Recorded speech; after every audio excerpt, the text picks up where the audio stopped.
Oke baik, Assalamualaikum warahmatullahi wabarakatuh. Perkenalkan, nama saya Sania Salsabila. Saya di sini akan menjelaskan tentang komunikasi transendental dan perbedaan mistifisme barat. Oke, langsung saja. Apa sih komunikasi transendental itu? Nah, komunikasi transendental itu merupakan bidang komunikasi yang relatif baru dikenal di wilayah studi ilmu komunikasi. Nah, oleh karena itu banyak interpretasi atau definisi yang bisa diberikan pada komunikasi transendental.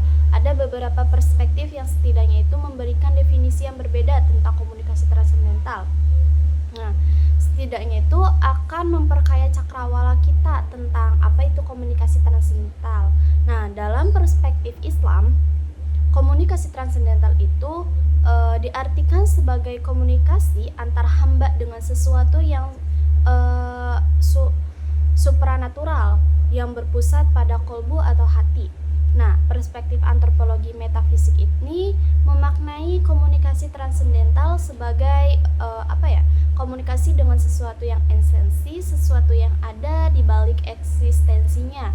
Nah, berdasarkan perspektif tersebut itu, menurut Prof. Nina Syam, bahwa komunikasi transendental itu adalah komunikasi yang berlangsung di dalam diri dengan sesuatu di luar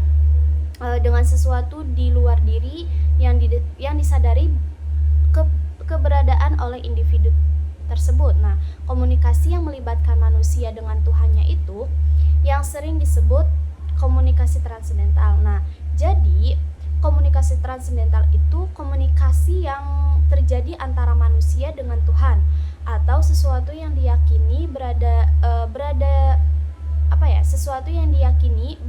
di luar dan melampaui dirinya, yang berlangsung secara batinnya itu dari dalam diri manusia. Nah, jadi komunikasi ini itu tidak memakai kata-kata seperti percakapan biasa, tetapi juga melalui hati, kesadaran, terus doa, ibadah, perenungan, dan juga bisa menggunakan keyakinan spiritual. Mungkin singkatnya itu, kalau komunikasi biasa itu terjadi antara manusia atau horizontal. Kalau komunikasi transendental itu terjadi antara manusia dan Tuhannya atau vertikal. Nah, komunikasi ini itu membantu untuk manusia agar menemukan makna hidup, ketenangan batin, dan menjadi pribadi yang lebih utuh atau sempurna. Lalu contohnya, semisal kita contohnya itu kayak kita berdoa kepada Allah untuk memohon pertolongan, ampunan, ataupun rasa tenang kepada Tuhan. Nah, itu tuh sudah termasuk komunikasi transendental. Kenapa? Karena tidak harus diucapkan dengan keras, bahkan dalam hati pun sudah termasuk. Jadi, karena batin kita itu sudah sedang berkomunikasi dengan Tuhan. Oke, selanjutnya itu pembahasan tentang perbandingan dengan mistifisme barat. Plotinus, Meister, atau Eckhart.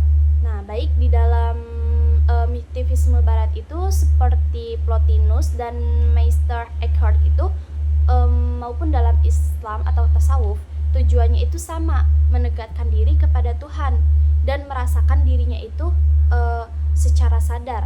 Cara yang ditempuh juga mirip, seperti pembersihan hati, menjauhkan dari hal-hal duniawi, dan melakukan perenungan mendalam.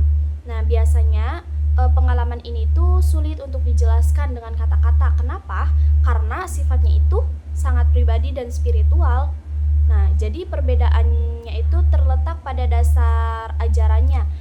Mistifisme barat itu lebih banyak menggunakan pendekatan filsafat dan pemikiran batin. Nah, sementara tasawuf Islam itu tetap berlandaskan Al-Quran dan Sunnah, sehingga pengalaman spiritual itu tidak boleh lepas dari aturan agama, melainkan harus memperkuat iman dan ibadahnya. Nah, jadi dari keduanya itu mungkin sama-sama membahas komunikasi